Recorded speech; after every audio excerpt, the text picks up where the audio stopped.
Injection వికటించి 7 నెలల గర్భిణి మృతి చెందిన ఘటన కృష్ణా జిల్లా నోబెల్ కాలేజీ రోడ్లోని ఓ ప్రైవేట్ ఆసుపత్రిలో చోటు చేసుకుంది. మృతురాలు పెడన మండలం జింజేరు గ్రామానికి చెందిన మల్లేశ్వరిగా గుర్తించారు. జనరల్ చెకప్కు వచ్చిన గర్భిణికి ఉమ్మునీరు తక్కువగా ఉండటంతో డాక్టర్ దుర్గా టెస్టులు చేసి ఇంజెక్షన్ ఇచ్చింది.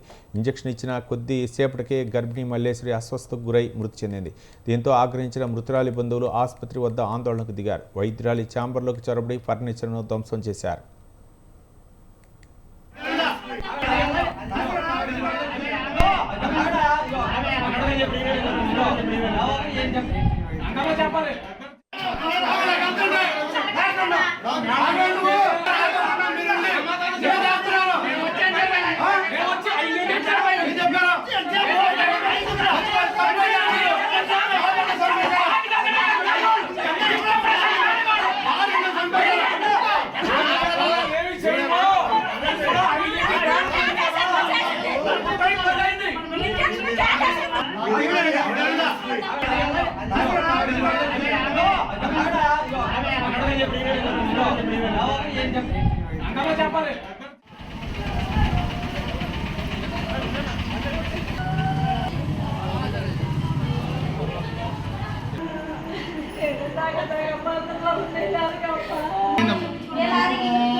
मैं